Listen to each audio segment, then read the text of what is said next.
Hey, good evening, everybody. Welcome to the fourth show of Just the Facts. I just want to do a quick show tonight. I finally got some new equipment. Want to try it out.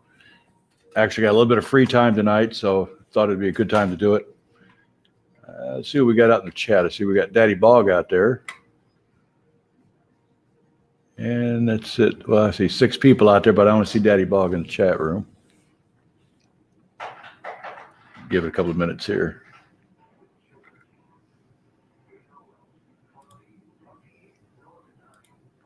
Oh, trying something different there. Well, how's everybody holding up out there under this cold weather? Right now it's about 21 degrees here in Dallas. Expecting snow tonight. And that's something we're not used to here in Texas. They're talking about maybe 7 to 8 inches over the weekend and possibly more than that on Wednesday. So we're going to have our hands full here in Texas.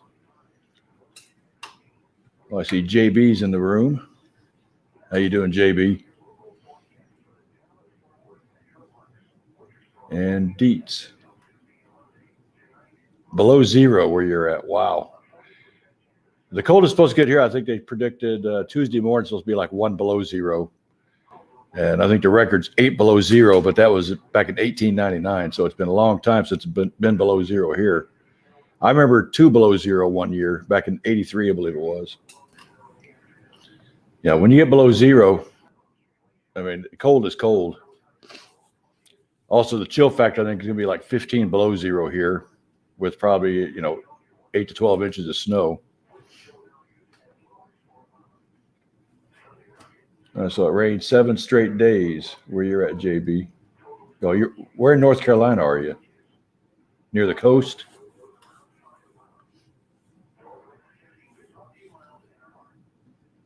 Well, how does my audio sound? I want to kind of test the equipment out tonight. I got a new camera. I've got a teleprompter that I'm not using tonight, but I did add that to my arsenal. And I'm not using my green screen tonight either.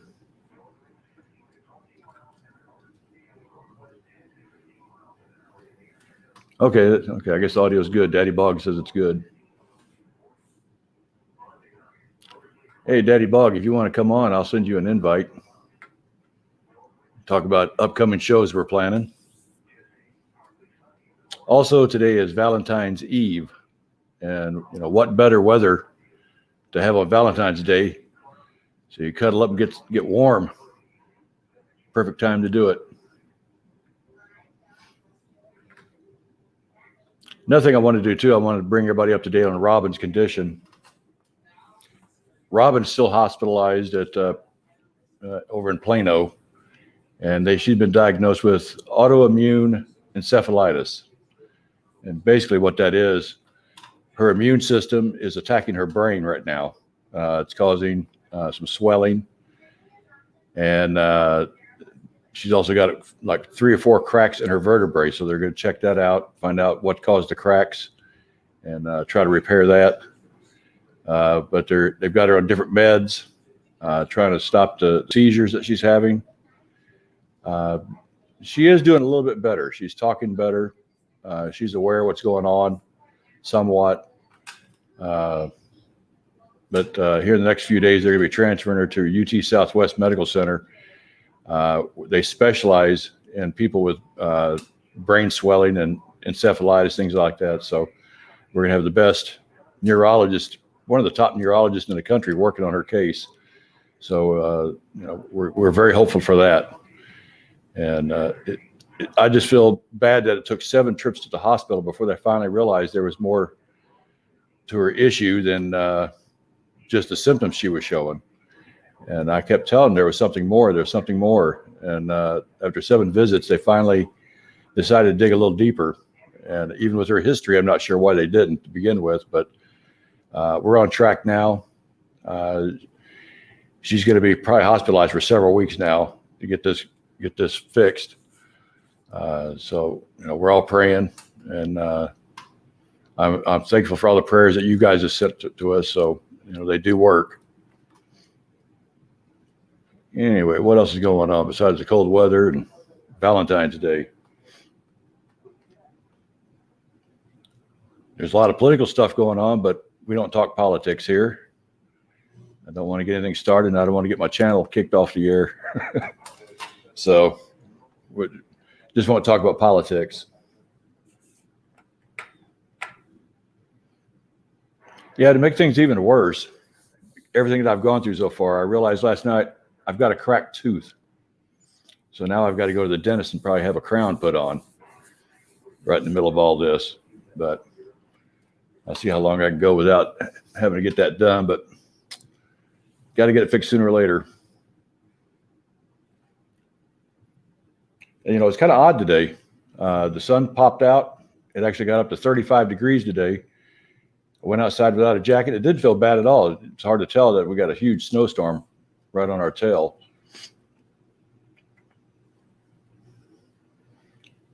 Yeah, no politics, JB. There's too much of that nowadays, and people need a place to escape. And you're welcome to come to my channel. We'll talk about anything but politics. There's just too many other channels out there that want to discuss it and fight and everything else. And I'm kind of done with it.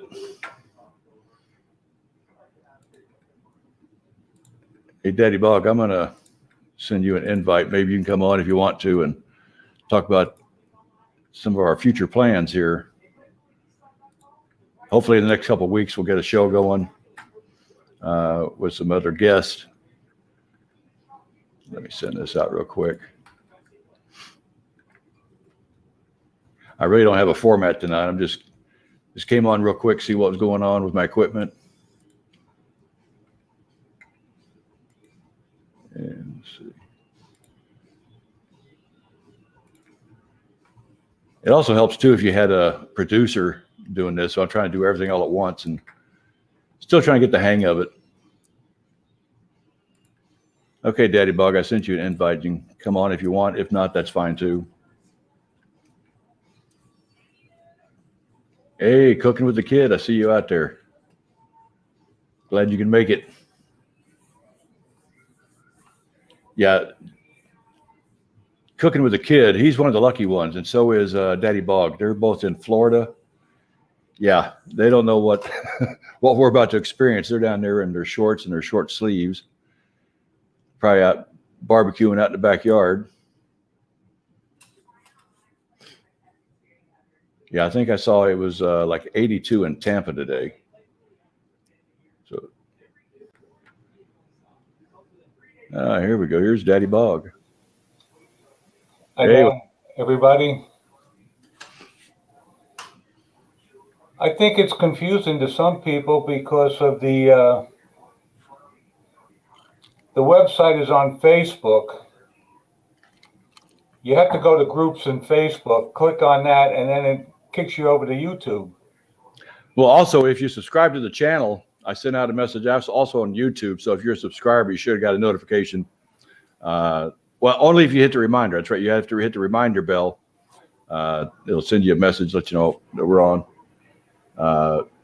I guess I could. I think I haven't tried Facebook yet. I know I've done it on YouTube, but you can simulcast on two different channels. But I think I only see the chats from the one source. I don't think I see the chat from Facebook.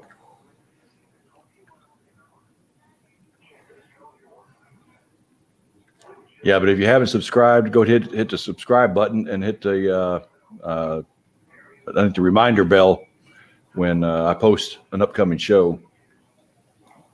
Oh, JB, you did get a notification. Okay. And I see cooking with the kids saying it's 72 degrees where he is. Where's it? How is it where you're at, Daddy Bog? About 72. Ah, jeez. Oh man, I usually complain about the heat here in Texas, but I'd like a little bit of it right now. I mean, it's bitterly cold, and we're only in the mid-20s right now.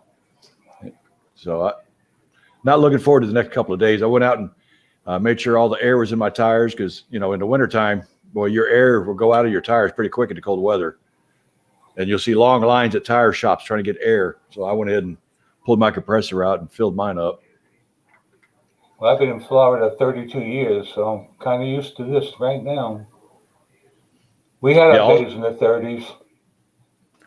In fact, I haven't been out so much today, but saw a post where our local grocery store, Walmart, is packed. You have to go in one door and come out the other. They said it's to the max right now. So I got to give a salute to the Colonel. Oh yeah, there's the Colonel. And I see my brother's out there as well. Philip. Yeah, that's my younger brother. Well, I've been talking to Fred on and off, and he'll be waiting. He knows the situation, so when things are better, hopefully we'll have him on. You want to tell everybody who you're working on to get on the show? Gentleman's name is Fred Vale, and back in 1961, they used to use his father's car to transport the Beach Boys' music equipment. So he's quite a historian, and over the years now he's been in Tennessee. And he has a music studio called Treasure Isle, and it's rated one of the top ones in the state. So he should have a lot to talk about. That'll be interesting because he was there at the very beginning. Right. At the very beginning, kind of the original roadie. Right. And on their first live album, he introduces the group. He was also their promoter, as well as a co-manager with the Wilsons' father, Murray. So he's got a lot of stories. Hopefully we can get him on. Yeah, if you ever want to know anything about the Beach Boys, Daddy Bog's the one to ask. I mean, this guy's an expert on the Beach Boys. It took over 50 years in Facebook to get in touch with two people that I'm associated with now, Billy Hinchke and Fred Vale. Very cool. Billy, as you know, he was on the other show. He was in the backup band. And his sister was married to Carl Wilson at one time. So Billy and I are friends now, and he has a show on right now. I didn't realize that, or I would have. That's no problem. I can catch the recap. So when did Fred, I guess he's still associated with the Beach Boys, right? Well, yes, he's still friends with Al Jardine, and he has like 5,000 friends? Wow. I don't know how you keep up with 5,000 people. Well, that's pretty cool. I mean, real curious to talk to that guy because I read up a little bit on him, and he has some definitely interesting stories, especially around the Kennedy assassination time. Mm-hmm. Well, that's when they did that concert. Plus the fact he did a video around his studio. He goes from room to room. He'll tell about who played there and the different setups of the room, how the walls were built. It's pretty interesting. Yeah, we're gonna see if we get some more interesting guests on here. Not always about music, though. You know, right. I want to keep it a variety of subjects, not just music. Although I love music, I know a lot about music, but I'm interested in other things as well. I'm sure other people are too. Cooking with the Kid, Endless Summer. He bought a record today. Endless Summer. Didn't they use some of that Endless Summer soundtrack on American Graffiti? I'd have to see the album. I got the albums put away. Because I remember, I do remember at the end of American Graffiti when the credits rolled and they're playing a Beach Boys tune, I believe. I think Capitol possibly put that album out. Hey, Jeff, you said that was pressed in 1974. Is that an original pressing? 74.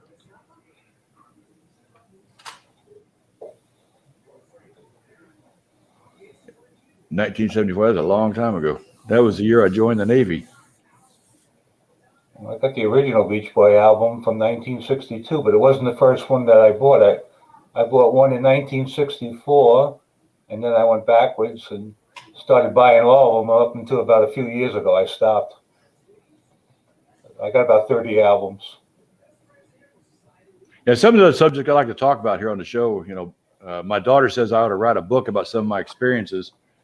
I'm not very good at writing. I think I'd rather just speak it on video. But yeah, I've experienced a lot in my lifetime, and I'm just one of these guys. I got to stay busy all the time. I've got to be involved in something. I just can't sit back and let life pass me by. I jump headfirst into life. So if something comes my way, and it interests me, I'll try to be a part of it. And I think there's some people having trouble getting in here. I seen Gloria and Caitlin earlier, and Linda Foster. Yeah, I'm not sure if I can see who all's in here. I can see the comments from people, Yeah. but I can't really see unless it's on YouTube. Well, I work the bugs out on this thing. It's just so many things going on. You got well, let me go over here.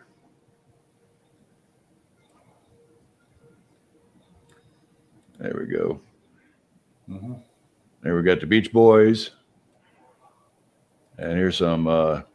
That's from the Ed Sullivan Show. It's funny, that night I was hanging around with a couple of my friends.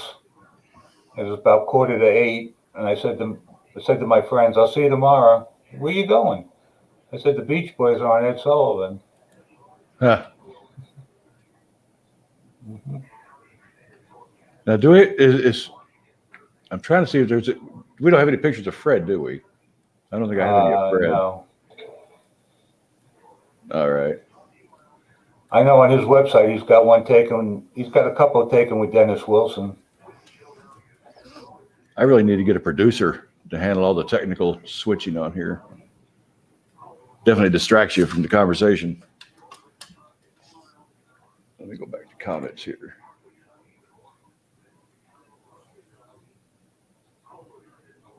See, I think that's the confusing part, that I'm on Facebook before, and I go to groups where your website, it says just, talking with the facts. Yeah. You click on that, and it takes you over to YouTube. Yeah, that's the way I had it set up. Yeah. So some people may not be catching on to this. Well, it should automatically take them over there if they click on it. It should take automatically to YouTube. And like I said, I did put out a message on YouTube itself.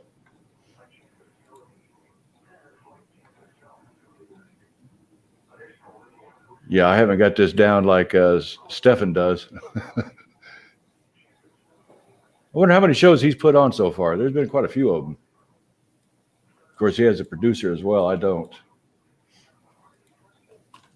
But we'll get it down. This is just like my fourth show. One of them was a remote down there at Dealey Plaza on November 22nd. Yeah, I think it's tough doing it here on a computer. It's really hard doing a show on a phone remotely.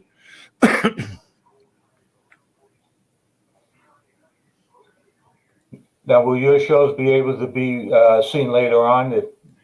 If not live, you can watch it later on? Yeah, it's recording and it automatically uploads to YouTube automatically. And I think I've got it set up where the live chat is also recorded.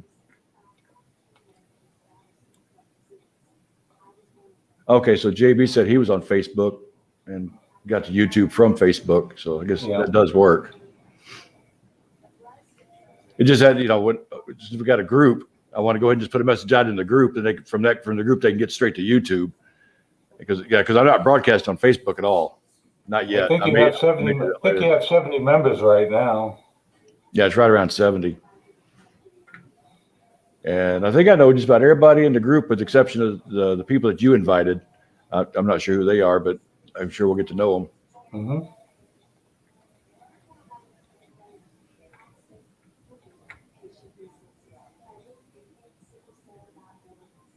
So you got an original pressing, Jeff. Okay, cool.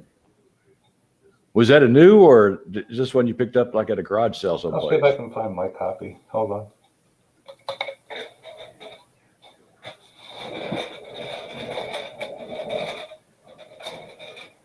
Well, Daddy Boggy's got a lot of stuff hanging on his wall back there, a lot of memorabilia.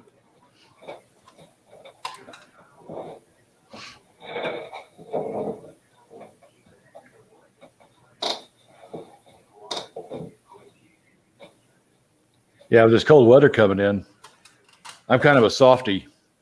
I've had a couple of stray cats that have been hanging around the house. And with the cold weather coming, I actually went out and bought them a little thermal insulated cat house with a heating pad in it.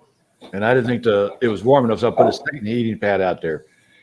Now, do I not only have two feral cats on the front porch, I got one that's coming in the backyard now that comes in the house, and I've also got two possums.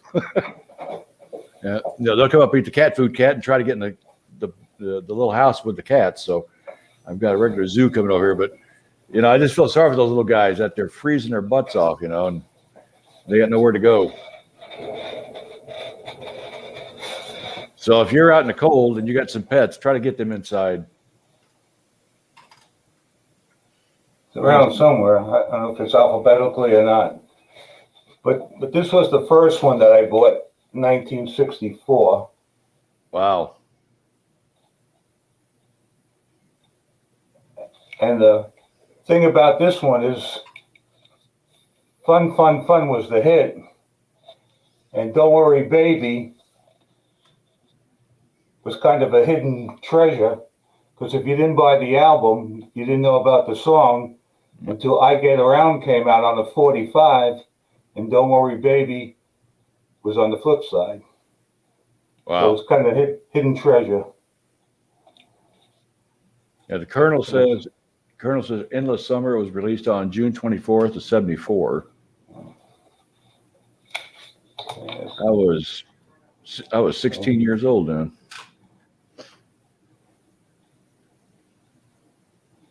Looks good. Yeah, it got a lot of play. And this here is the one that Fred announces the group. His voice is heard on this one. All right. And where's that concert at? I believe Sacramento. I think it was at the Sacramento Auditorium. It was all kids yelling and screaming.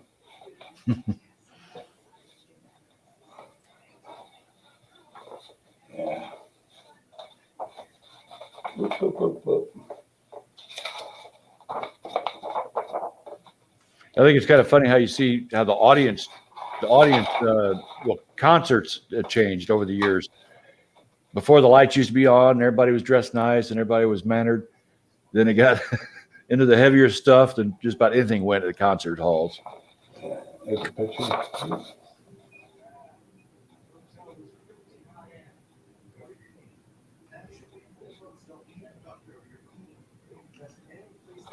All college kids. So how old were you in 64? 17. 17? In 1947. 47. Oh, wow, you're 10 over me. I was 57. They go quick. They do. I still feel like a kid in my mind.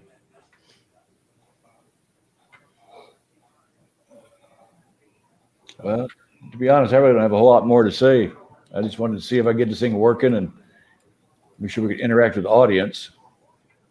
Yeah, if I see Gloria and a few other people there, I'll tell them how you have to do it.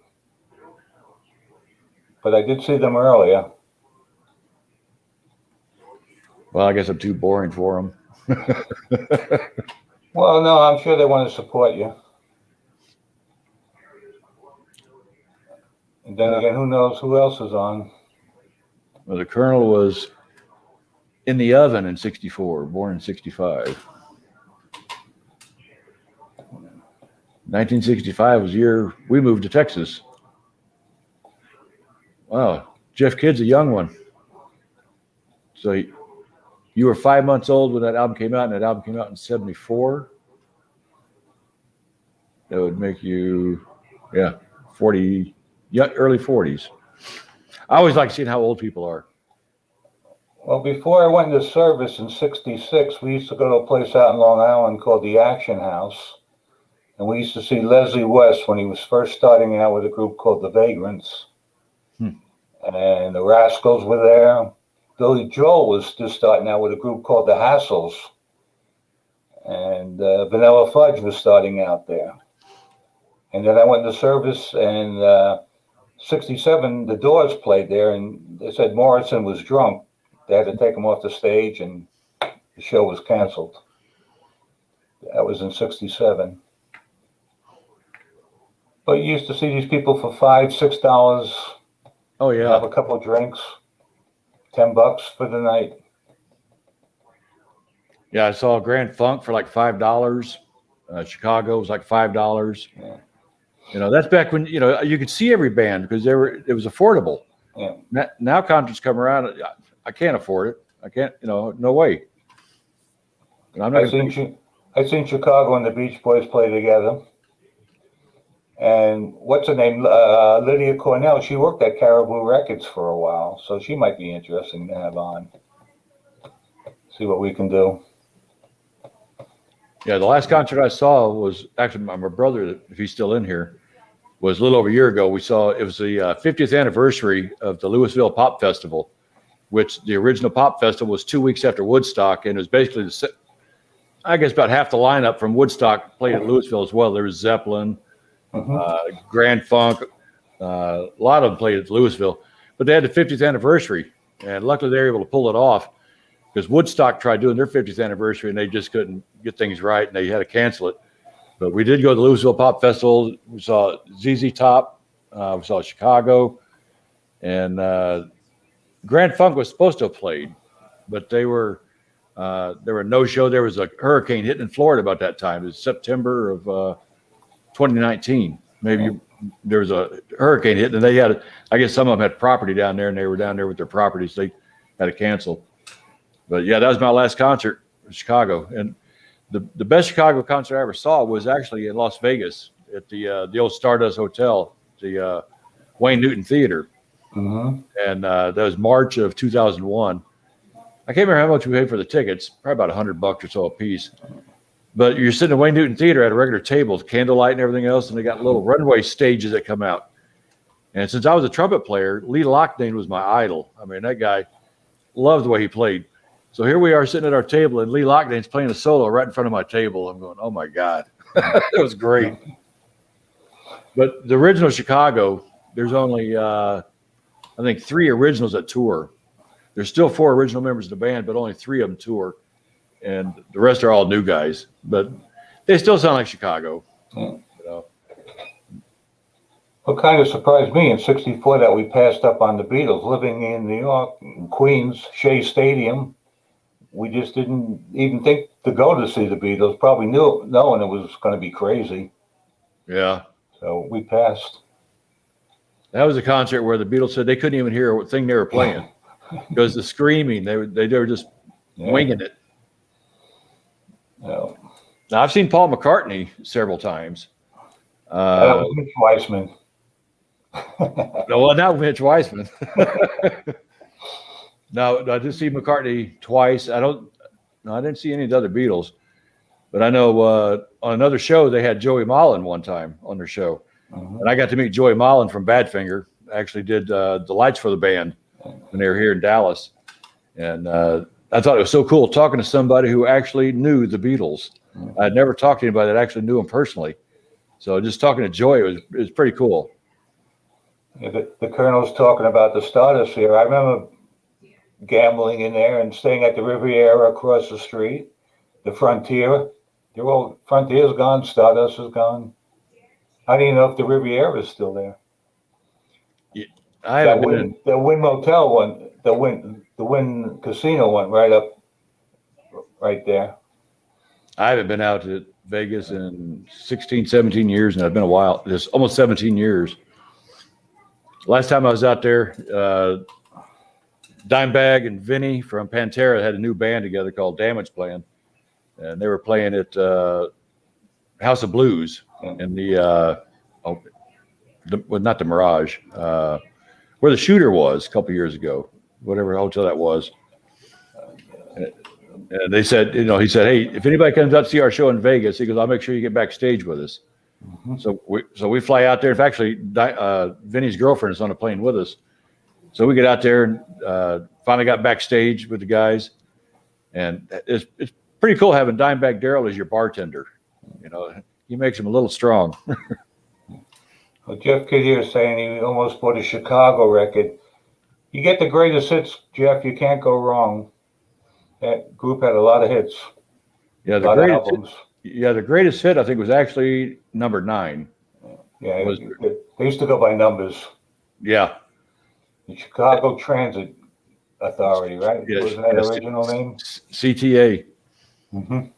And I think it's cool too the way they never changed their logo through their entire history. Their logo always stayed the same. In fact, in 1974, when I saw them here in Dallas, they came out and it was towards the end of their set. They came out and they were wearing tuxedos. Right. And I didn't get it because they used to, I used to see them in t-shirts and blue jeans out there jamming. But then there was a break in the music for about 30 minutes. They came back and then they're in their blue jeans and they had a big blow up logo. Said Chicago, it had black lights shining on it. Well, Dean Torrance of Jan and Dean, when Jan had his accident, Dean took up some kind of art and schooling, and he had a company called it was Kitty Hawk Graphics. And if you notice that one C, it's taken like the Coca-Cola C. It's the same script. So whether he had to get rights to have that approved, but it's the Coca-Cola C that you see there on Chicago. Oh, I guess it is, yeah. Yeah. The Colonel's talking about most people don't realize what a great guitarist Terry Kath was. Oh yeah, yeah. There was even Jimi Hendrix was with Chicago one time and was talking to I think Robert Lamb, and they were talking about Terry Kath, and he said Terry Kath is a better guitar player than I am. Jimi Hendrix admitted that Terry was better than he was. Yeah. Well, Robert Lamb. I was going to say Robert Lamb. His ex-wife, Karen Lamb, was married to Dennis Wilson twice. Kind of a stormy marriage. Really, I didn't know that. Yeah. Well, they toured together. Chicago and the Beach Boys toured together, and Dennis was married to her twice, not just once, twice.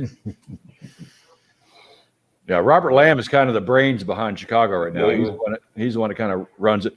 Now, Walter Pearzader, he's the one that's still with the band. He's a saxophone player. He's still with the band, records the band, but he doesn't tour with the band. He just his health and all that. And there's always been talk about Peter Cetera getting back, but I don't think that's ever going to happen. When somebody goes solo, it happens to so many groups. Commodores, Lionel Richie. Well, there was a lot of hard feelings in Chicago towards Peter Cetera because I forgot which album it was. They got a new producer in there, and his thought with the band was that Peter Cetera was the centerpiece, and he really wasn't. He sang a few songs, but this guy made Peter Cetera kind of the centerpiece and kind of left the other members behind. And next thing you know, Peter Cetera wanted to go out on his own, and he did. He was somewhat successful, but not as successful as you thought he was going to be. And I guess they just never have made up. And now they're pretty damn old. Is that James Curcio? James Curcio? Oh, I can't remember. I think he's the one that had the Caribou Ranch out there in Nederland, Colorado. That's right. And that's where a lot of the problems started. Yeah. At the Caribou Ranch. They said the drugs were flowing freely out there. And they make the videos look so wholesome and all that, but they said it was awful. It was not good for the band. I remember they even did a special on TV about it, the Chicago special. That was, 72, 73, probably about 73, I guess it was. What's Jeff saying here? I bought the Peter, Paul, and Mommy record. Peter, Paul, and Mary's first attempt at a children's record. Oh. Jeff Kidd's racking them up. Well, where's this antique store that he goes to get that? He lives about 2 hours away from me. I'm going to have to spy on him one day. It's like Ed Stasium getting all those garage sales. Garage sales, pick up rare albums for $0.25. That's something I would never do. My dad passed away 2 years ago, and he had a pretty good album collection. And none of his albums were really my taste. A lot of them are some old stuff. Yeah. And, one of my family members, one time there at his house, took all the albums. Took every one of them. So That's to attract the right person. Whether it be jazz or blues, the right person comes along. It's what they're looking for. I would have a hard time getting rid of my albums. To meet my albums, you know, I've had them forever. Yeah. I've never ever gotten rid of any of my albums. And when I look at one of my albums, to me, that's a piece of my history. It takes me back to a point in time in my life. What was I doing when I bought this album? You know, what was happening in my life? Right. It's almost like a diary. And I'm like you. I keep all my albums in alphabetical order. I try to. I don't even know if I had that endless summer one. I think I do. I just got to go through them again. Like there's 30 of them in there. And ever since Talking Wax, I've handled my records more in that period of time than I did in like 10 years. Yeah. You know, they're starting to get beat up from moving them around. And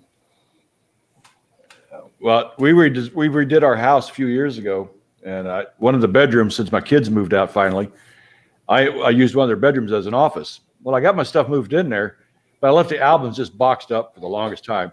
Figured they're safe, nothing's gonna happen to them, you know. And I finally broke them out about 3 or 4 years ago, but still they just sat there collecting dust. And of course, once the show came around, started going through it again, you know. And I went through all of them. It's like I found my own treasure again. And, yeah, music is history, you know. If we knew our schoolwork as well as we knew the records, you know, we wouldn't be here right now. Yeah. And funny, because when I was growing up, see, that family member wasn't me. Okay. You know, who sang what label, blah, blah, blah. And well, yeah, because I used to buy an album, and I would sit there all day long. I would memorize that album. I'd read everything, you know. I'd read the album itself. I'd read everything, you know. And that's something I remember Dimebag said one time. He said, study your music. He said, know your music. Yeah. Just don't buy it, stick it on, and forget about it, you know. Learn what's on that album, you know. And I did that with every album. For a while there, I was like a walking encyclopedia. I used to know everything back in the 70s and the 80s. I knew all the albums. Nowadays, not so much. I don't know what's out there now. I'm pretty much stuck in the classic rock era. Yeah. Yeah, I have a brother he's 7 years older. So when we were growing up, he kind of controlled what we listened to. Jerry Lee Lewis, Elvis, Chuck Berry. And it was an education. Yeah, my mom listened to Elvis, a lot of gospel stuff, a lot of Elvis gospel, country western. None of it. I never cared for my parents' music so much. I'm not, and I think that's one of the reasons I don't care for country western, because that's all they listened to when I was a kid, and I didn't. There's some good stuff. There's some good. There is. It's just not my number one choice. Vince Gill and a few other people. And like with Elvis, to me, Elvis was just Elvis. I didn't think much of it until I met him. When I finally met, it totally changed everything. I said, I'm not even a fan of this guy, but man, he impressed me, you know, when I met him. And then that's a turning point in my life too. When I met Elvis, it's like, you know, I would love to be involved in this somehow. Yeah, the only thing he didn't do was write. Elvis wasn't a writer. Yeah, he did all cover tunes basically. Well, that was Johnny Rivers and Linda Ronstadt was like the queen. James Taylor did some, and there's a few others. Yeah, when I met, the same thing when I didn't get to meet Michael Jackson, but my daughter and my wife and my son, we were all at Disney World one year, Universal Studios. And we were taking a break sitting under a tree, and my wife comes up and says, Michael Jackson's over there. I go, what? Michael Jackson just walking around this park, right? And she goes, it's either him or it's one of those impersonators. So I got close. No, it's Michael Jackson. It's actually Michael Jackson, you know. And I'm right beside him. I just got video of him. You know, I'm walking right beside him, and he goes into there's a little store out there called the ET store, used to be, and I guess he was promoting something inside the store, and they were taking photos. And I'm outside the window, and he actually waved at the camera, you know. And I go, I'm not a Michael Jackson fan, but that was pretty damn cool. Somebody like that walking around. Someone else I met one time is somewhat in the music business was actually a Harlem Globetrotter. Back when I was about 7 or 8 years old, we went and saw was it Meadowlark Lemon? Meadowlark Lemon. Wow! And it was over at Will Rogers Coliseum over in Fort Worth. Yeah. And after we got to watching the basketball game, we're all leaving the stadium. And what I would do, there's a lot of people there, and it was in the middle of winter time, and my mom was wearing a red coat. So I'm walking behind my mom, And then when you come to an entrance where you go back into the stadium, well, I would run back into the stadium, run down the row of aisles, and pop back out the next exit. And there's my mom. And I did that several times. Well, one time I keep following this lady in a red jacket, and it wasn't my mom. I was lost. I had no idea where I was at. And I was at the age where I start crying. I'm crying because I'm lost. I don't know where my parents are. So a security guard got me and was walking me around trying to help find my parents. Couldn't find them anywhere. And so he had to do something. So we actually went down into the locker room of the Harlem Globetrotters. And I mean, I didn't, to me, they were just basketball players. I didn't know nothing about them. Yeah. And the security guy came out. He was talking to one of the players, and it was Meadowlark Lemon. And next thing I knew, the security guard left, and Meadowlark Lemon grabbed my hand and was walking me around. We go outside Warner Robins Coliseum. We finally see my parents, you know, but Meadowlark Lemon gave me an album, a little 45 that he had written. One side was Shoot a Basket, the other side was Personality. I still got that little 45. What was that song they played during their warm-up? Sweet Georgia Brown? Oh, I have no idea. I haven't seen Harlem Globetrotters since. I think when they warmed up, they played Sweet Georgia Brown. It was all entertainment, their games, but some of those guys were very talented. They could dribble in the trick shots. They're a pretty talented group. Michelle Saylor says today is her 56th birthday. Happy birthday. Happy birthday. Yeah, Jeff's kid says, yeah, it was Sweet Georgia Brown. Give my age away. Yeah, I saw that, what is it, Curly died, about a year or so ago. Yeah. Well, I think I was surrounded more by athletes growing up. I lost two great ones in the last 2 years. John Havlicek, Tommy Heinsohn. Now Casey Jones has passed away. It seems like every day there's somebody in the paper passing away. Hank Aaron, all the baseball, all the Hall of Famers, Al Kaline, Tom Seaver. Amazing. See, when we were kids and somebody passed away, we would say, oh, they were old. Yeah. Now we're up there in that bracket, and you know. Yeah. It's scary. There is no age limit. It's like today's the 13th. Well, 3 days ago was the anniversary of me having a massive heart attack 10 years ago. It was a bad one. I had a blood clot in my heart and came that close to ending it. You know, they saved me at the last minute. So, and I've had one heart attack since. I've had 5 so far. So you don't get used to it, but I think you get to know your heart a lot better. Even though I've had 5 heart attacks, I think I know my heart better than a lot of people who have never had their heart checked, who are walking time bombs. You know, at least I know what my status is. I've got a younger brother that's had 2 or 3 heart attacks. It just kind of runs in our family. Yeah. My mom passed away from a heart attack when she was 58. And yeah. It's rough. You know, and I've been smoking for 50 years now. You know, and that's probably why I've had 5 heart attacks. Let's see, the Colonel says he's seen Hank Aaron. That was in Atlanta, right? Al Downing was pitching. Oh, not live, but on TV. Yes, Al Downing was the pitcher. And the ball went into the bullpen, and it was caught by Tom House. Wow, you know all that, huh? Remember that, yeah. He kind of grooved it. He used to pitch for the Yankees, Al Downing, and he was with the Dodgers. And he was a left-hander. And he just grooved the fastball right down the middle, and out to the Atlanta bullpen it went.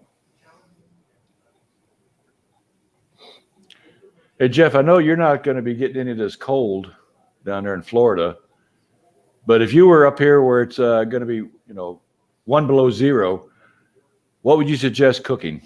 Something to keep you warm. Chili. That's that's always a good go-to, you know, chili. Then we get an argument, beans or no beans. I'm a bean guy. I like bean in my chili. I was in the Army, no beans. Really? To me, that's just soupy meat. Sloppy Joe. They used to trick us with food when I was in the military. I remember when I was at boot camp, I was sitting there, they'd serve us chicken a lot. At least I thought it was chicken. Yeah. and I loved it. Then I found out I was eating rabbit. Ooh. I've never eaten rabbit before, but it tastes like chicken. I didn't know the difference. Yeah. The Colonel's saying chili or soup. Or beef. The Colonel's saying or beef stew. Now I'll go with the beef stew. I like some potatoes in there too. I've got both, so maybe I'll do both tomorrow. Well, not tomorrow. I'll be at the hospital all day tomorrow, and I hope I don't get snowed in. The snow is supposed to start tonight and last through Monday, and we're talking 7 to 8 inches with ice on top of it. And then it's supposed to snow again on Wednesday, another 7 or 8 inches. That's just unheard of in Texas. They said it's a historic weather event happening down here. Probably in a lot of places in the country, except for Florida. Florida's having all that excessive heat down there. Michelle is saying she lived in Detroit for 21 years and knew Al Kaline. Al Kaline never played minor league ball. He came right out of high school, right into the majors. Played with one team. Great right fielder. Nice man. He passed away. I forgot about the comment thing I can pop up here. Yeah, Phil had chili last night. That's my younger brother. If it tastes like chicken, I would rather have chicken. That's true. They say even rattlesnake tastes like chicken. And I said, well, why eat rattlesnake then? I'd rather, I don't know, something about eating something poisonous. There's some type of fish, well, I think it's a blowfish, that you can eat, but if you serve it wrong, it can kill you. I said, well, I'm not going to eat that. Even with foreign foods, I'll go Chinese, and that's about it. I don't do Thailand or any of that other stuff. I'm not Polynesian. Never got into it. Yeah, it's going to be the coldest weather here in Dallas since 1989. I went out today and took care of my pipes. They said that during the cold weather, you got the 3 Ps, your pipes, your pets, and your plants. Yeah, you let the faucet drip a little to keep the line open. Yeah. Well, I didn't want to go to Home Depot today. I used to have the little round insulation you could put around your pipe, and it'll keep it insulated. Well, I didn't have one of those, but I had an ice cooler, so a styrofoam ice chest. So I got my pipes under an ice chest, so it should be good. If not, I have a feeling there's going to be plumber's going to have a lot of work to do when this passes. I'm just glad none of my pipes go through my walls. The way our house is built, all of our water is centralized in the house in one area. My in-laws had a pipe bust in their house and it ruined the bedroom. Hi, into all music. How you doing? All right, Jeff. Hey, thanks for stopping by. Good night, Jeff. They got that contest tonight, don't they? The other network. Oh yeah, they do. Yeah, well, I'm going to sign off here in a few minutes. I don't want to keep anybody from that show. I just wanted to, like I said, just make sure this thing can work and we can make it work. Let's see, who's this?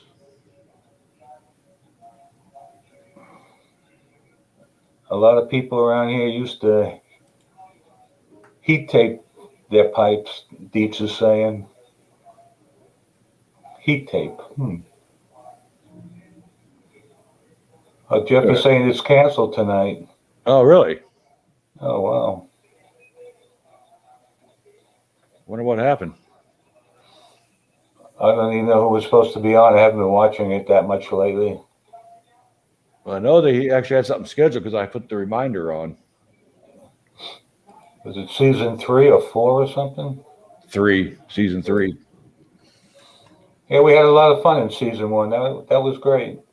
The good thing about season 1 was we got to watch the whole show evolve from not being a game show to how it kind of turned into a game show. And people learn from our mistakes. Yeah.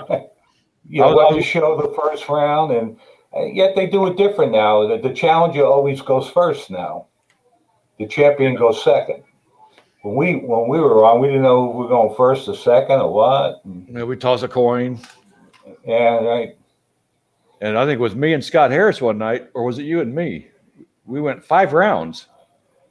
Yeah, that's why I thought it was going to go 6.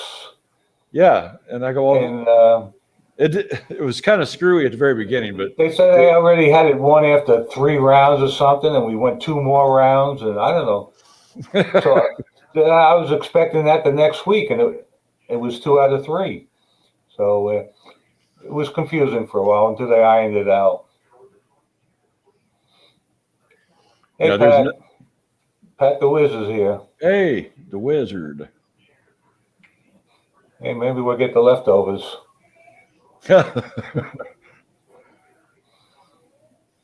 How you feeling, Pat? You doing all right? He's going to put that hat on eBay and make a lot of money. Oh yeah, the Wizard hat.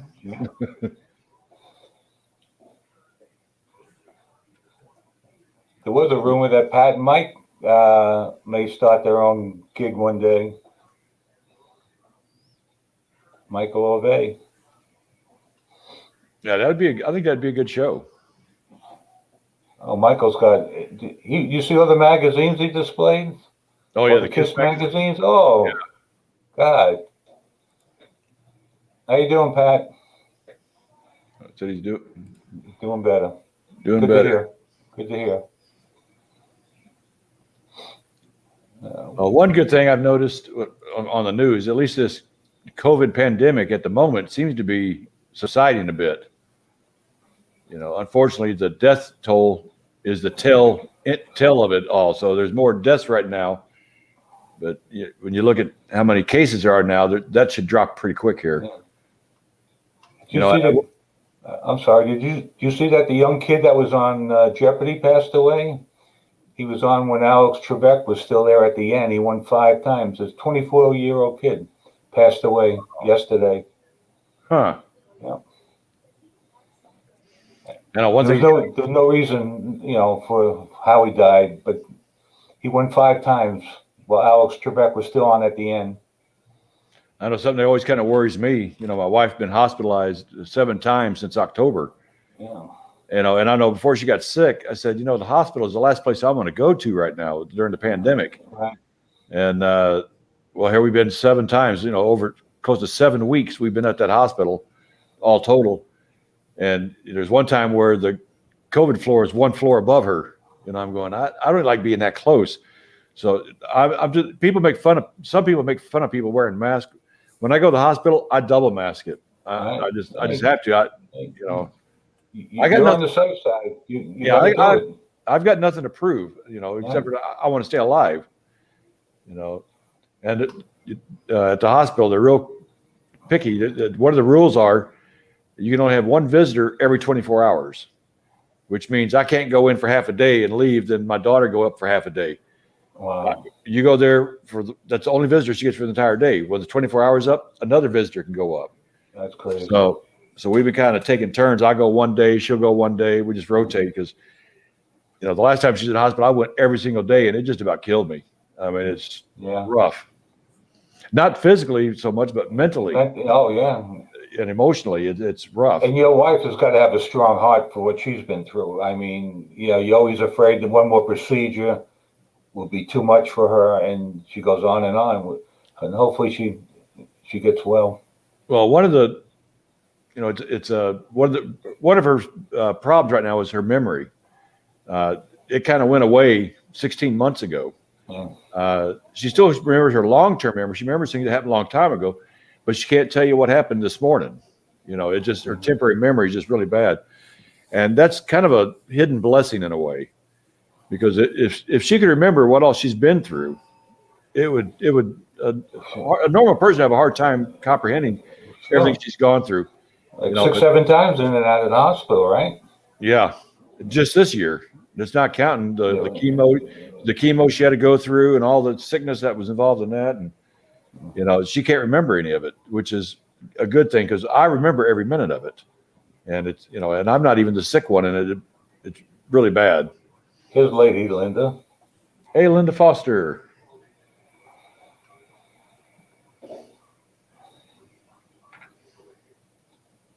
Possibly the Central Time threw a lot of people off.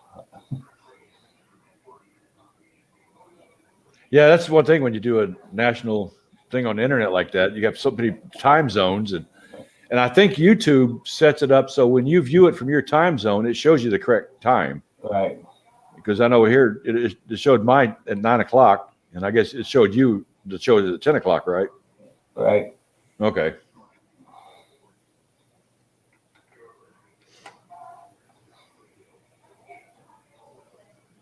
Dad, my heart is with you. Thank you, Linda. Yeah, Dan's been through a lot. I'm hoping to see light at the end of the tunnel real soon. One of the things I'd like to get back into is, I'm the director of the Citizen Patrol Unit here in my hometown. And I love doing that. I love patrolling the streets.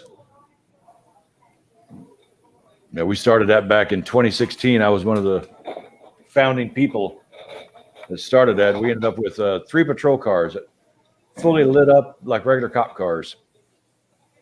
I wanted to show Linda I still have my hardware. Oh, is that your trophy? That's not the trophy that Caitlin kicks around, is it? Oh.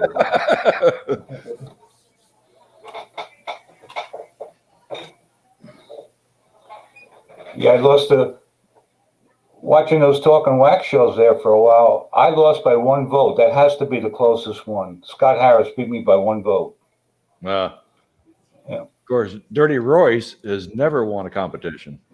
He's won around, but not the whole thing. Yeah. He's got some good stuff too. He's got some good albums. Well, I'll tell you what's funny. I don't know if you saw that clip. They want you to tell a story behind your album. Oh yeah, I heard about that one. He went on for 15 minutes about his personal life when he was 8 years old or something. Yeah, Ellis Island, and then come to find out he had the wrong album. Oh my God, dude. Well, Colonel, I'm not sure how often I'm going to be doing a show right now. It's going to be whenever I have a chance. It kind of depends on the status of my wife. That's totally unpredictable. So it's hard to set up exact times. Hopefully I would know in a day in advance or so, it's a couple of days in advance what's going to happen. But in the meantime, I know Daddy Bog is lining up some guests. No, just one. Because Billy was on the other show, and that would be too much Beach Boy at one time. So we'll line some people up, and we'll squeeze it in whenever we can. It won't be for right now. It won't be on a regular scheduled time, but it probably will be on a Friday night or a Saturday night.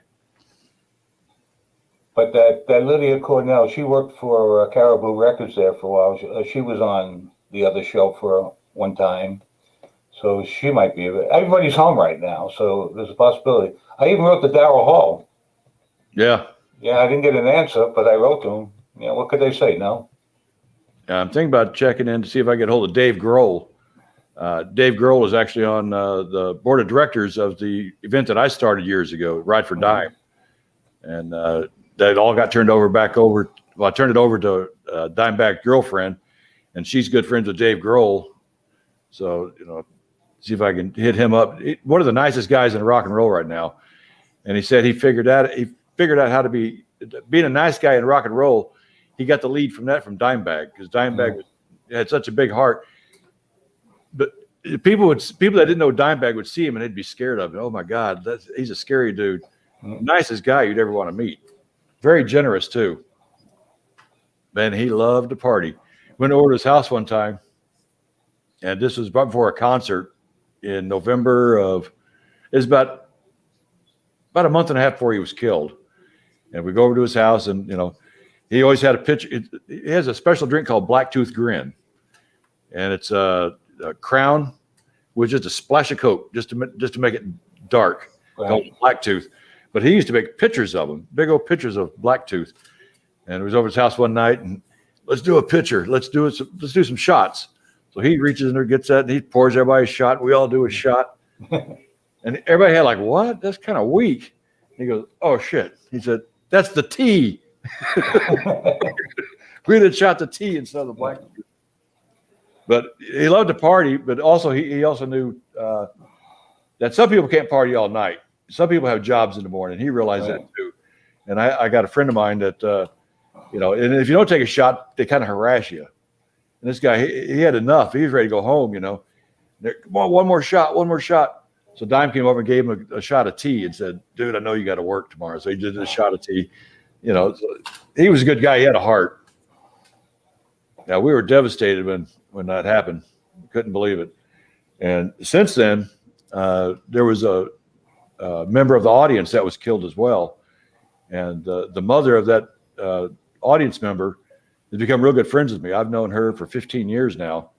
And she comes to Texas almost every summer. We all go partying. And even the police officer that came in and finally ended the shooting by killing the suspect, I got to know that guy. He came down here and we partied with him. He didn't want everybody to know how hard he partied because he's a cop. So, but he kept it kind of undercover. But that whole thing, especially since it happened on the same anniversary date of John Lennon being killed, it was just how many years? 24 years later, the exact same day. I was watching football. Howard Cosell made the announcement about John Lennon. Yeah, I remember that. I've actually got that on videotape someplace. And they actually thought about it, whether they were going to announce it because they thought people would leave the station and, put the news on. But they did announce it. Yeah, I've got I think it was Geraldo Rivera I've got on VHS when it happened live, and he was almost in tears when he was trying to talk about it. Well, his big break was where, at Attica, when the people were being treated out in the hallways and all undressed, and the way they were being treated.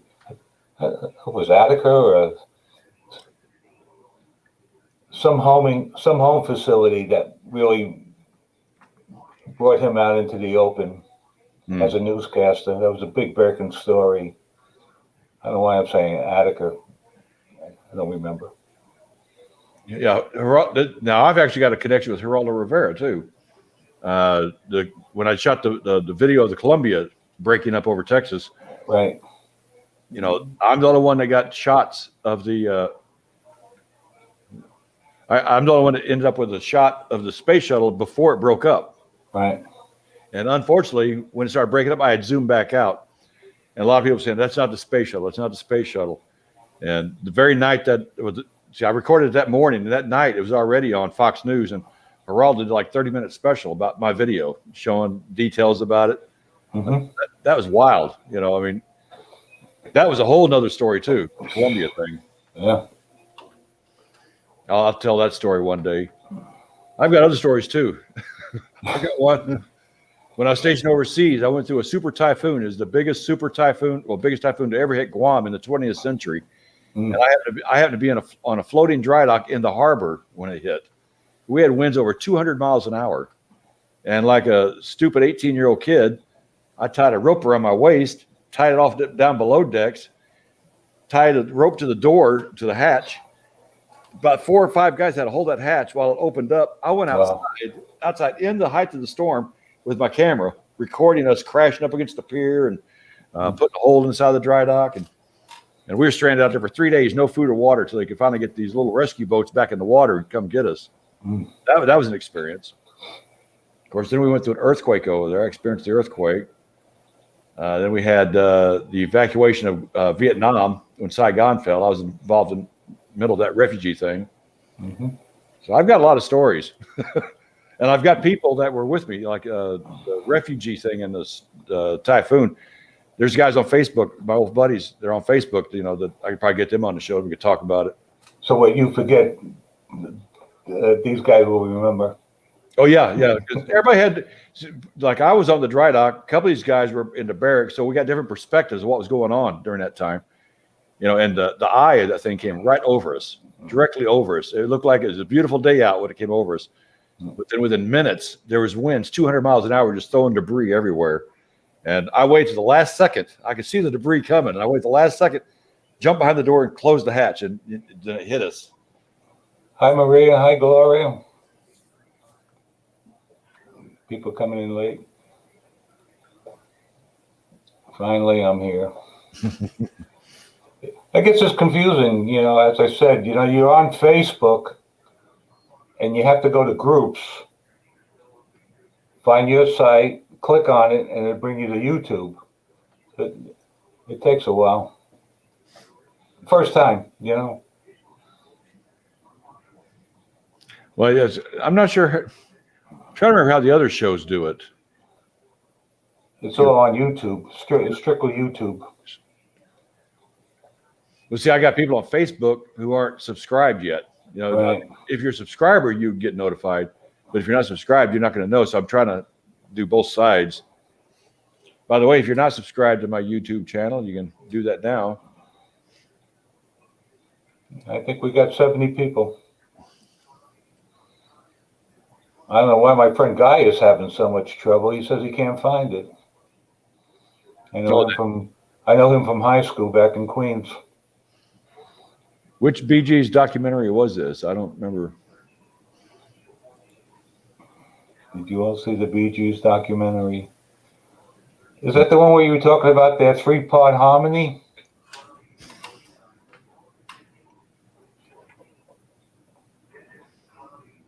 We are getting the word out. Well, we're going to be wrapping it up here in a few minutes anyway for tonight. Yeah. But I'm glad. I was going to say, my ex-dentist down in Seminole, I stopped going down there because it's like 2 hours away, but his oldest daughter is married to Gary Puckett of the Union Gap. Oh, yeah. Cool. Yeah. So, but I don't know him. I know the dentist. So it's kind of uncomfortable feeling there's somebody you don't know. But you take it one week at a time, build the show up and get some people on, and the word will get out. Well, a lot of people won't act because they're kind of nervous about, contacting somebody. I'm not. I don't care who they are. I'll try to contact them. Yeah. But normally you have to have something to offer in return. Yeah. And right now, I don't have enough subscribers really, or a big enough audience. Sometimes they want to look at those numbers and don't have that yet. But, once we get it built up, probably get some bigger names in here. I would still like to get Artemis Pyle on here, the drummer for Leonard Skinner. Mm-hmm. They showed a little interest. Didn't they live in Florida, some of them? Yeah, well, they're based out of Florida, I believe. Yeah, right. I think it's right near me. I think possibly in Inverness or somewhere right near me. And the Allman Brothers, one of them lived in the area for a while. Oh, and the guys from Grand Funk Railroad, too, a couple of them from Florida. Mm-hmm. Well, now you look at the weather and you know why. It's cold throughout the country except for Florida. That is the oddest looking map I saw today. Everything's blue except for Florida's orange. Yeah. 82 degrees. That's nice. We had our winter about a week ago. We had 2 or 3 days in the mid-30s. That was our winter. Hopefully that's it. I did see a little snow in Florida once when I was going to boot camp down there in Orlando. Oh, yeah. It was actually kind of an early snow because it was late October. Yeah. It was just kind of a freak thing. But, of course, they don't have the Navy recruiting down there in Florida anymore. It was Christmas time in 1989. We went to a Christmas party, and there was slush and sleet on the ground. A lot of people didn't show up because they didn't know how to drive in it. So. I know here in Texas, we haven't had a good snow in 10 years. Wow. This is about the first, because before, one part of the town may get a dusting, the other part get nothing. Or, somebody get 3 inches, another one, just enough to cover the grass. It's not big snows at all. Mm-hmm. But this is going to be a big one. When I first got out of the military in 77, it was the winter of 77 and 78. That was a bad winter. I mean, we had about 11 inches fall one time, and I was young enough where it was fun to go out and do donuts in the car and everything with it. As you get older, you don't want to deal with it.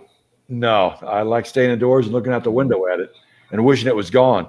Because that's how normally how our snow is down here. If it does snow, you'll see it on the ground for a few hours and it's gone. Just a memory. But this is going to stay on the ground for at least a week. We're not getting above freezing until Friday.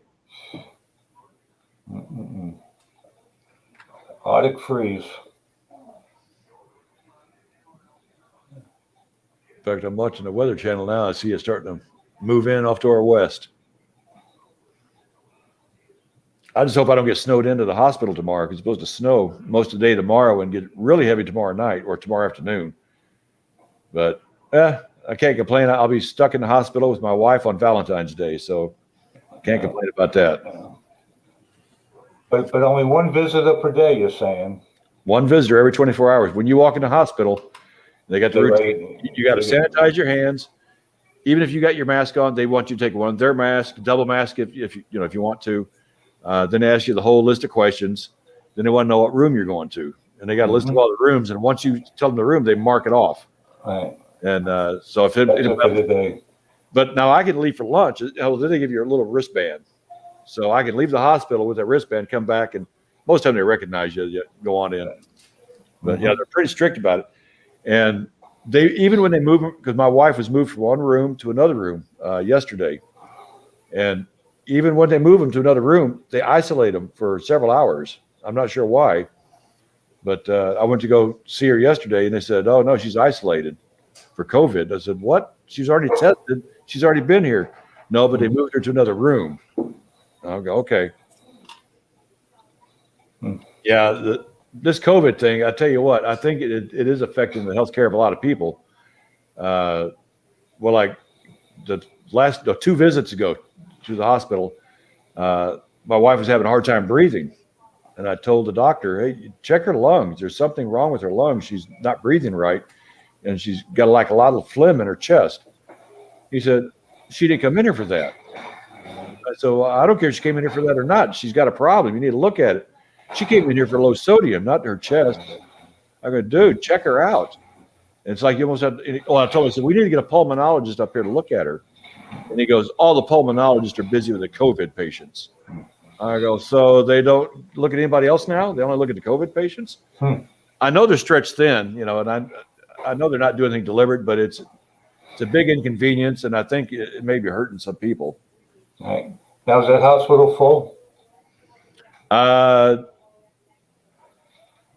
It was a couple of weeks ago. I'm not sure about now, because there's actually a lobby area where they set up tents, and the whole big lobby was full of 5 or 6 different big tents, and they were using that for the emergency overflow, not for COVID patients. COVID patients have their own floor. They take them directly up there. But yeah, there were so many people coming in the ER without COVID that needed looking at. They had to take them elsewhere. So yeah, they're taking them out in the lobby. And well, my wife, one of the trips she took down there, she was in the isolation in the ER for 24 hours before I could even see her. And I hate that too. I mean, because, there's pretty much a routine. My wife's been to the hospital so many times by ambulance that, we know the routine now. Because in the old days, if somebody goes to the hospital in ambulance, you're right behind the ambulance going to the ER. Don't even bother now. They take them to the ER, and you don't get to see them for 6 to 8 hours at the minimum. So it's a sad thing. You're just kind of like waving by as they're leaving an ambulance, and then you sit and wait for the phone call. And then, if there's a room available, they'll move them. If not, they just stay in the ER until the room becomes available. And hopefully that's getting better. In fact, next time I'm at the hospital, I think they took the tents down, because I was just in that area the other day. I remember seeing the tents. So, well, I know in Texas they said the hospitalization is under 15% now for COVID patients. So and they said as long as we're under 15% for a certain amount of days, they'll reopen the bars and start reopening the restaurants, because we're showing, we're making progress. But they want to see an actual trend. So I think we're finally getting there. Here, they don't allow visitors. No spouses or family members are allowed once you're admitted. Wow. That's tough, because, like with my wife, I've been with her every single day, 24/7 for the past 2 years. I know patterns that she has. And once you put somebody in the hospital, they don't know her pattern. And that's why, I'm the voice of my wife. I'm constantly telling them, giving updates. What's going on? You need to do this. This happens when this happens. So if there's no one there to be a spokesperson for that patient, I don't think it's good for the patient, because the doctors maybe run around in circles trying to figure things out. In the meantime, they could misdiagnose something. I'd rather be there all the time and watch what's going on, and Not that I'm a doctor or anything, but I do know, her personal side, her habits and symptoms and things. I know everything. They don't know anything. Plus, I think it helps the patient too, because you got somebody that's more compassionate towards the patient. The nurses, as good as they do their job, they're still just a patient. It's not a loved one. There's a difference on how they, how you treat somebody like that. Well, you said the other day how big her medical book was. Oh yeah, just the past 2 visits, 218 pages. And I know every page. I know everything that's going on with her. So it's like every time we took her back to the ER, we had to start all over again. I had to update every single doctor what's going on. If not, they don't know what's going on. They'd have to, let's try this, let's try this, let's try this. I can already tell them pretty much what the issue is, and just speeds the process up, instead of waiting days on test results. They can kind of go by what I say. Yeah, the hospital was never a good scene. I know exactly what you're talking about. My husband has been in and out so much now that he never wants to go back to the hospital. Yeah, we had the same issue here. My wife doesn't have a very good memory, but she does remember she doesn't like the hospital. And every time I told her, look, we need to go back to the hospital, she's almost begging me, please don't take me back to the hospital. And that's the hard part. You got to do something that she doesn't want to do, but it has to be done. Yeah, the colonel. I remember the colonel talking about his mother. They didn't allow any family members either. Wow. I don't know if it goes by state or how that works, but they just having one visitor every 24 hours is actually a new rule they came up with about a month ago. Before that, you could have more than one visitor per day. So then they tightened up security. Linda's been through the same thing. It kind of makes you wonder if it'll ever go back to the way it was in the old days.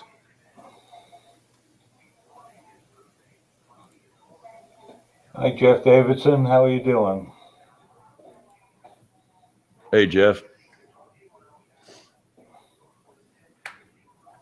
Where's he now? Is he in Alcatraz or somewhere? Or the money farm? No, not Jeff. I think. Wait a minute. Hey, Jeff, who did you play against last week? I'm trying to remember. Jeff and. I think Jeff lost. Somebody mentioned to me, I think he lost. No. Royce lost. Dirty Royce lost to Jeff, I believe, and Jeff gave his. Oh, Jeff. Yeah, I heard about that. Yeah. Jeff gave his album to Dirty Royce. Yeah, that's a nice gesture.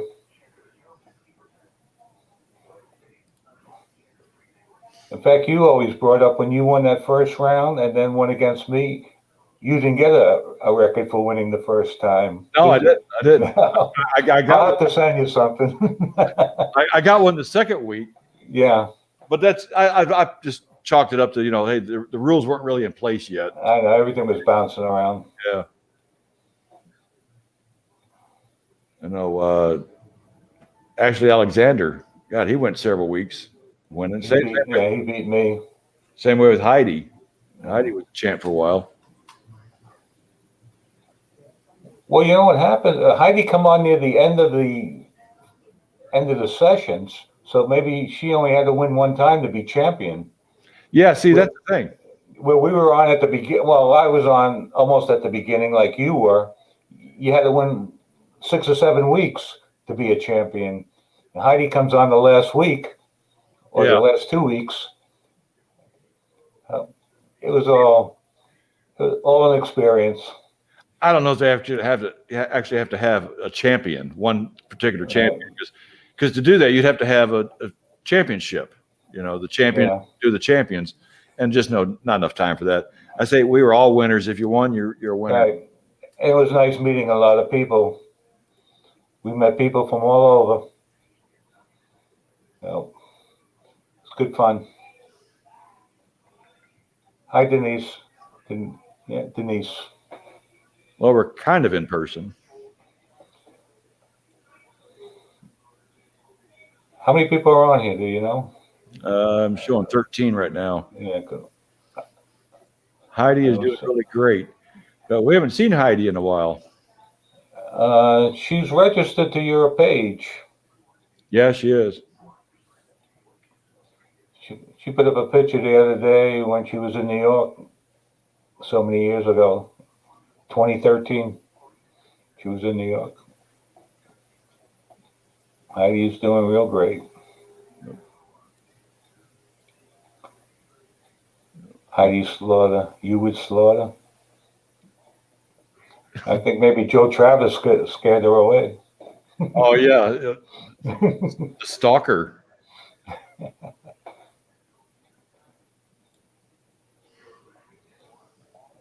Yeah. What else we got going here? Let's see what I got here.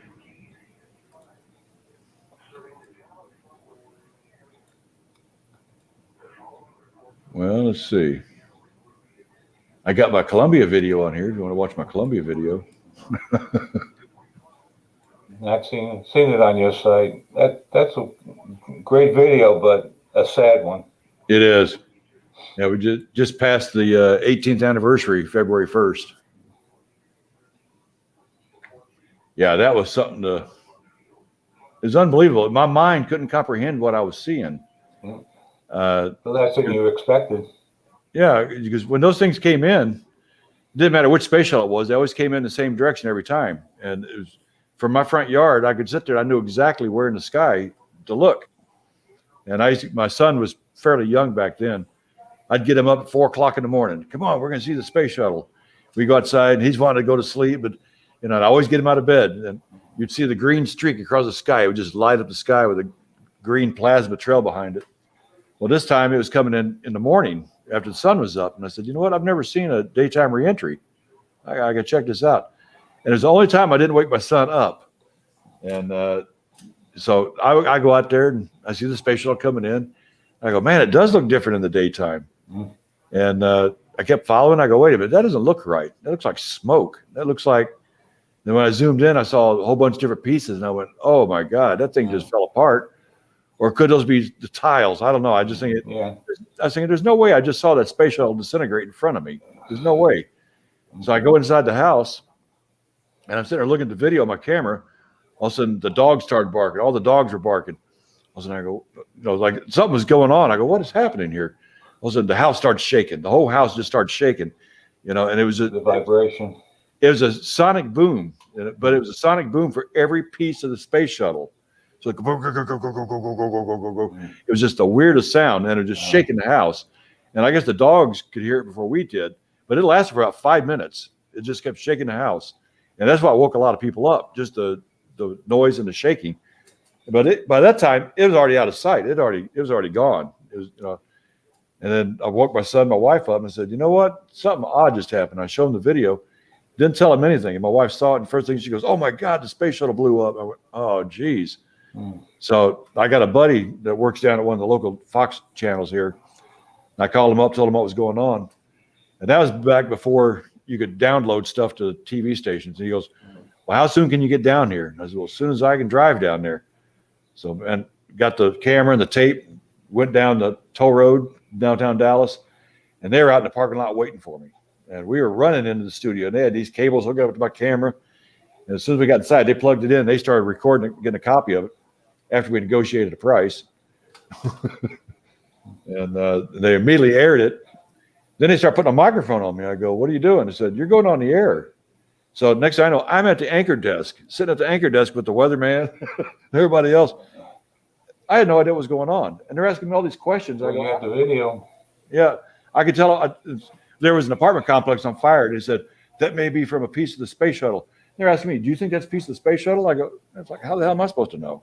I don't know. They're asking like I was some type of expert. I don't know. But I was behind the anchor desk for about an hour and a half, long enough where we went from the morning desk to the afternoon desk. And I can't find a copy of that video anywhere. One at the station has it. But yeah, that was another experience. Yeah, but it was pretty sad knowing, when I was sitting there watching that, I was watching seven lives end. Yeah, it was pretty bad.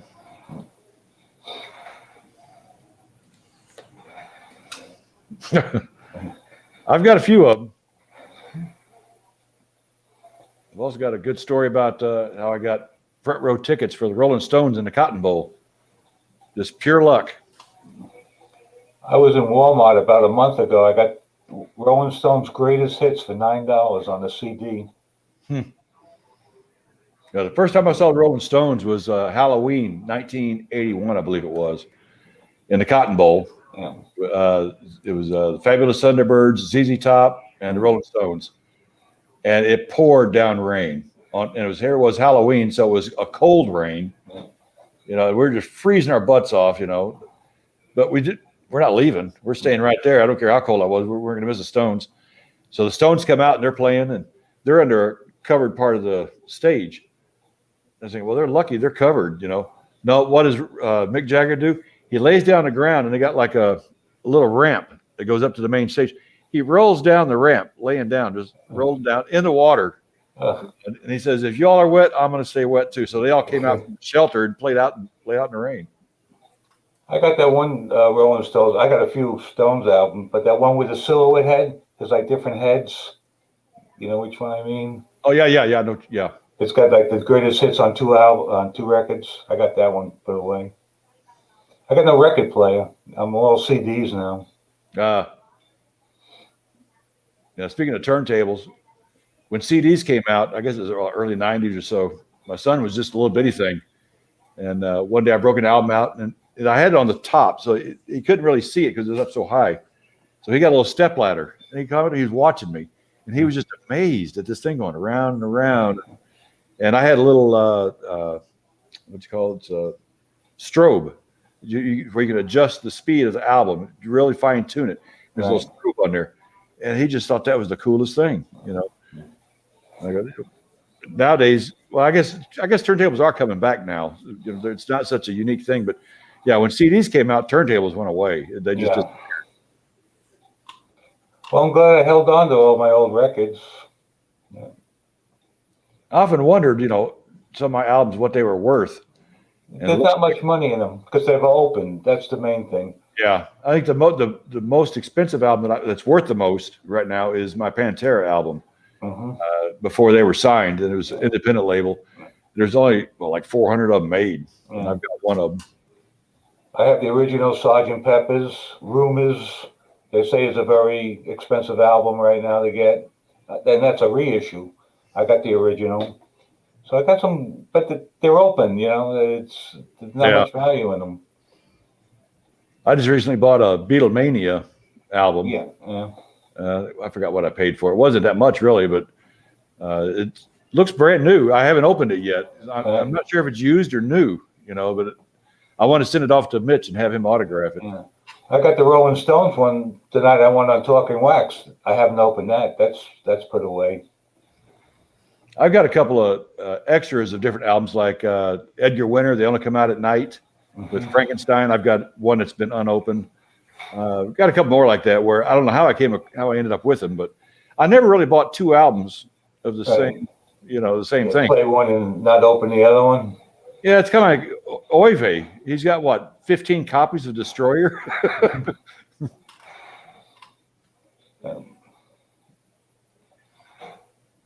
Now all his albums from the 70s and 80s. Now I had one album.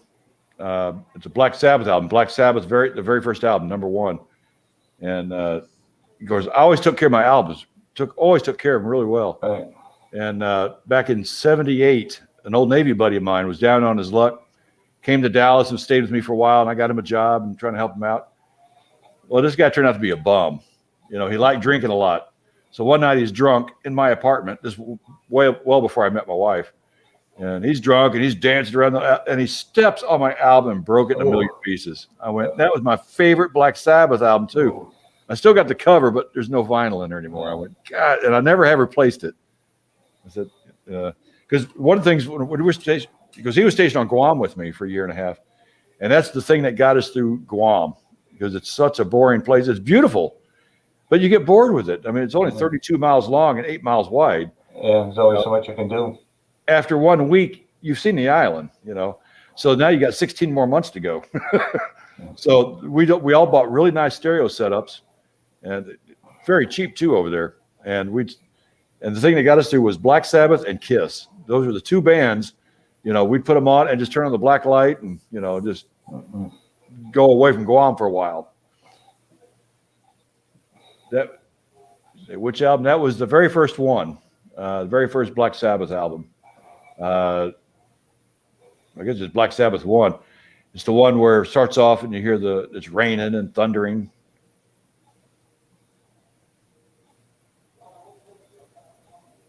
Yeah, Michael does have a great investment.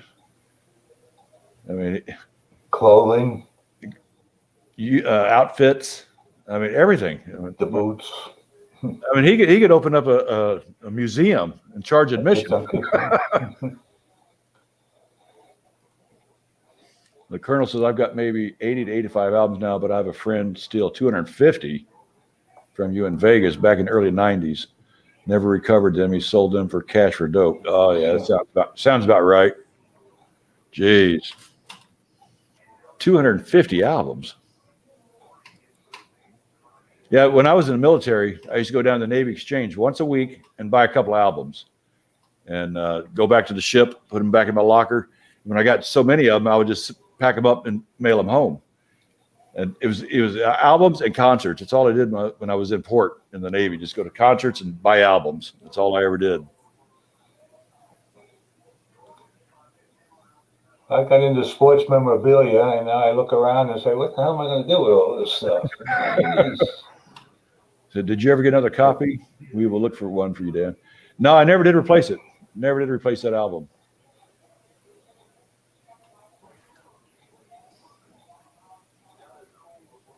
Yeah, Denise said it looked like you had good investment behind you.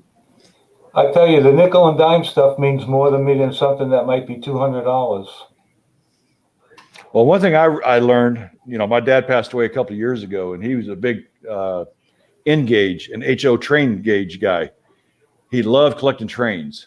And we figured up he had close to $60,000 worth of trains. And the thing is that's what he paid for them. So we figured, we probably get about the same. No, we had to take about a 40% loss on everything. Well, actually, it's almost 50% loss because we end up out of his entire collection, we collected $30,000. So what might be your treasure may not be someone else's treasure. That's the thing when it comes down to the very end. It's priceless to you, but it may not need any. Once you're gone, yeah, it's not worth much because But if anyway, you can take at least whatever you think it's worth. After you pass on and somebody tries something, they're going to get 50% of what its actual cost is. Right. I look around and I say, what am I going to do with all this stuff? Jeez. I don't want a yard sale having people in and out, Yeah. That's something I need to do. I need to have a garage sale someday. I just don't like people touching my stuff, though. I say, no, don't take that. I want to keep that. No, yeah. Don't take that. Oh. Oh, and they try to underbid you. I got something for a quarter. They're trying to give me 10 cents for it. It's like, come on, it's a quarter. And eBay, I couldn't deal with the post office back and forth mailing things, and I don't want to even get into that. Yeah, a friend of mine, that's how he makes his living is through eBay. And to me, he makes over $15,000 a month just doing eBay stuff, which is great. That's great money. But I've tried to learn eBay, and I don't know, it's too confusing for me. And like you said, the trips to the post office and all. I stopped using eBay when PayPal came into play, and I didn't want to get involved with having a bank account on the internet or anything like that. So I stopped buying. I got enough. I miss going to the record store. We used to have a 24-hour record store in Vegas, Odyssey Records. It was so cool. I would spend hours in there. Mm. Yeah, I remember when I was in the military, there's a place out in Pacific Beach, and it's a really cool record shop. And you go in there, they'd be blasting some new album. And that's where I heard AC/DC for the first time. I'm sitting looking at albums, and I'm hearing this kick-ass band. I go, what is that? And, of course, they had the little thing up by the turntable where they put the album in, now playing. I go, AC/DC? And I go, I bought it. See, when you display something like that, you make a lot of sales, too, if it's something new. I had never heard, the same way with Boston. First time I saw Boston, bought their album, first time I heard them. I looked at the album, and I go, man, that's a cool-looking album. All of a sudden I realized, That's not It's a guitar. That's a guitar. You turn it upside down. I go, oh yeah, cool idea. So I bought the album, listened to the album, and I fell in love with Boston. I said, this is great. 2 weeks later, they were in concert in San Diego Sports Theater, which is a little small 1,200 seat theater with the Runaways.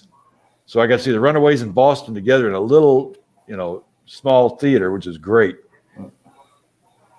And, after loving AC and DC, I've never seen AC/DC in concert, ever. Never have seen them. But it looks like I might have a chance. I think they're getting back together. I've seen Fleetwood Mac in the Boston Garden. A lot of times the Beach Boys, Brian Wilson, this one, that one. Maybe about 20 concerts. It's too expensive. In recent years, it got too expensive. Yeah. YouTube. Yeah. And, it kind of makes me wonder, too, when this COVID thing is over and concerts start back up again, a lot of these artists, they're probably in the hole.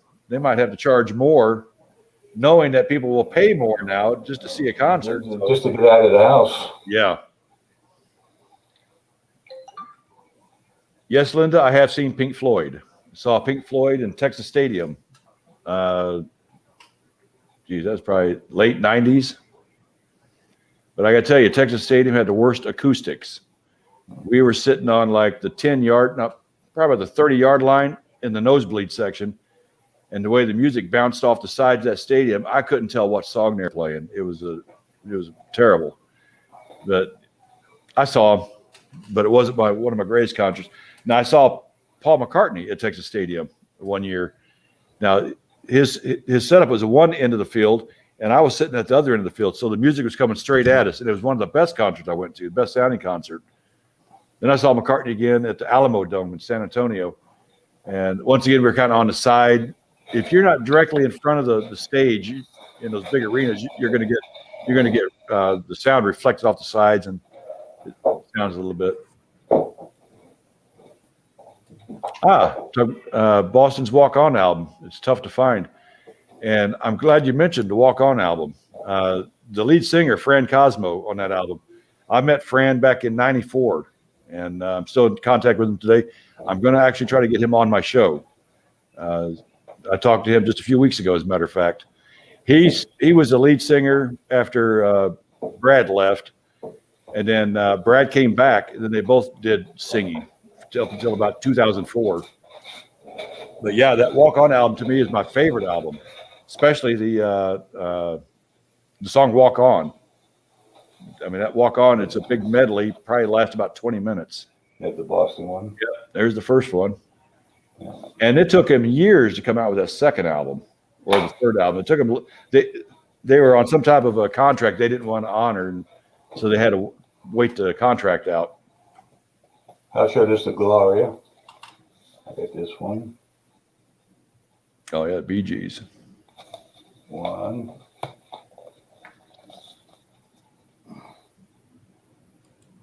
2, and one more.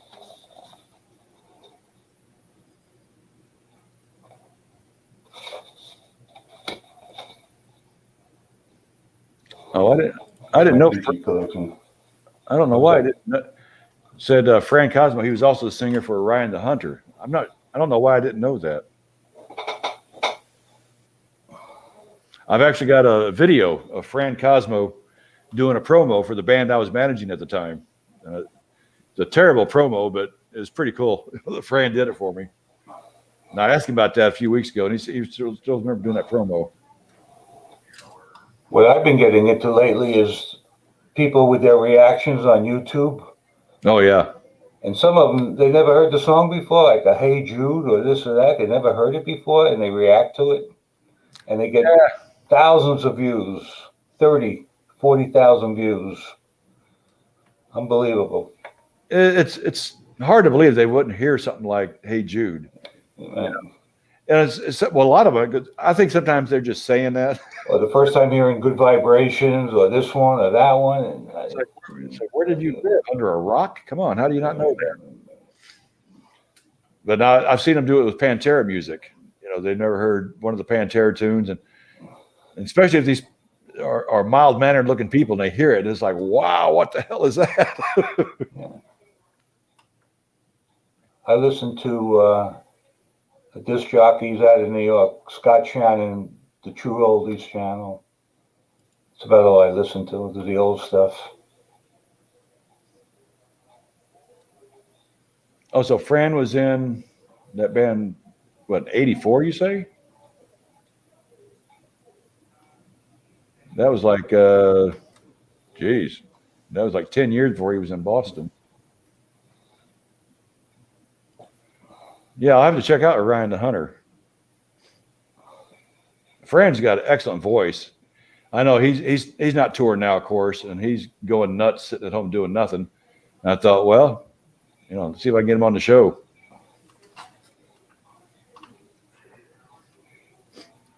Yeah, that's one thing about me. I'm not shy about that. That's how I got to met. That's how I met Slash. You go to one of the shows, and there's kind of a story behind that too. There was a girl here in Dallas saw some of my work where I would go out and do photo shoots for bands, and she saw some of my work and wanted to do what I was doing and wanted to know how you start it. So I said, well, I got 2 tickets to the Slash show tonight. I said, meet me at the theater, and I'll show you how you get to meet rock stars. The biggest trick is you act like you belong there. You don't act all starstruck. You act like you belong there, and it works. At least it used to work. I don't know how it is nowadays, but so the Slash show was over with. Everybody's leaving the auditorium, and they were telling everybody, get out, get out, get out. And I said, well, don't leave. And she goes, well, they're telling everybody to get out. I said, well, forget that. Just walk, like you own the place. Well, next thing you know, they shut the doors and the band comes out. And security made sure to tell me no pictures of Slash. And I told the girl that I was with, I said, here comes your part. Go talk to Slash. You're blonde hair, good looking. Slash will talk to you. So she's over there and I'm doing something with my camera. I look up and she's waving me. Come on, take my picture. So I go to take a picture of her and Slash together, and the security guy's in the picture, and you see him give me a frown like, I told you not to take that picture. But, hey, Slash said it's okay.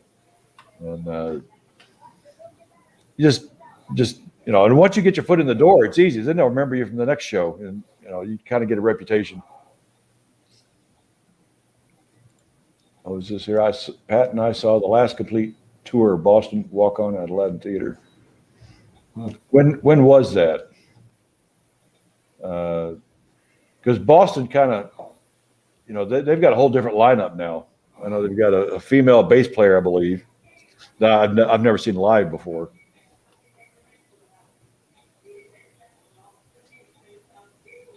Yeah, that Boston. Which album is it? Oh, okay. Which album you talking about there? The Orion the Hunter?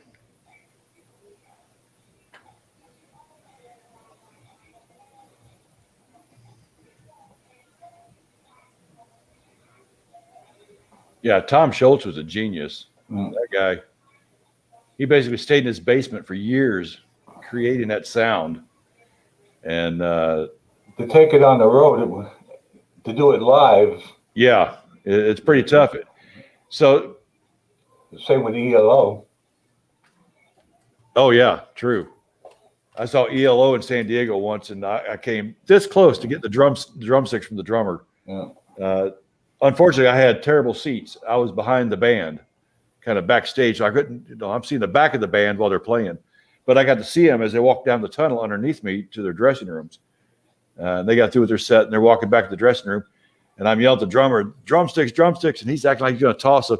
Then he just walked on. I went, "Oh, come on, dude! We were so close." I guess Vinnie Paul drumsticks.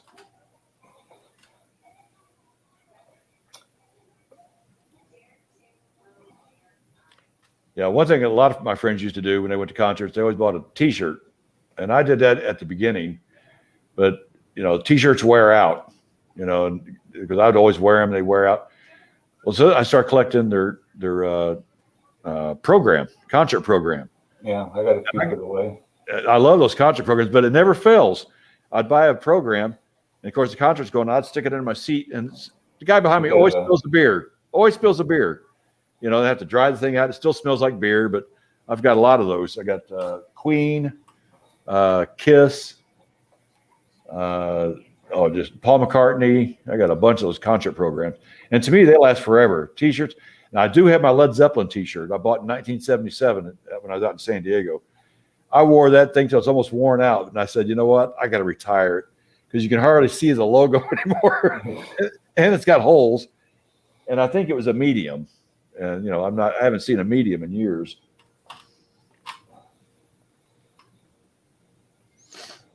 Yeah. All right, people. I think I'm going to close it down for the night. Just about talked out, but we'll be back. Thanks everybody for coming in. Thanks for coming in, people. Yeah, I definitely appreciate it. Nice to see everybody. Especially on short notice, and I didn't really have a subject set up. Just wanted to test the equipment out, but I'm glad to see so many people did come in tonight. But yeah, hopefully in the next couple of weeks we'll get Daddy Boggs' guest on here from the Beach Boys. And what was his name again? Fred Vail. Vail, V-A-I-L. Okay. And you have his number, right? Yeah, I've got his number. I'll try to give him a call sometime this week and get things set up. Hey, Bill K, how you doing? Hi, Bill. That means we got to stay 5 more minutes. No, Can't close the door. Can't close the door on Bill.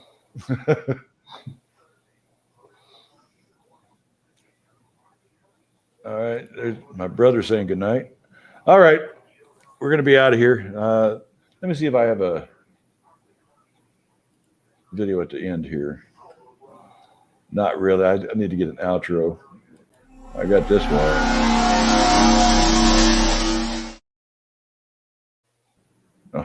That's a short one. All right, people. Appreciate everybody coming here, and we'll send out a message next time the show's. Thanks for having me on. Good night, everybody. You're welcome anytime. And if we do another show, we can have bring more people on just out of the chat room. All righty. Because that's one thing. But I see these people in the chat room, and I've never really talked to them in person. It'd be cool to have them on the show just to talk. Yeah, all right, man. Appreciate everybody. We'll talk to you later. later. All. Good night. End broadcast. There we go.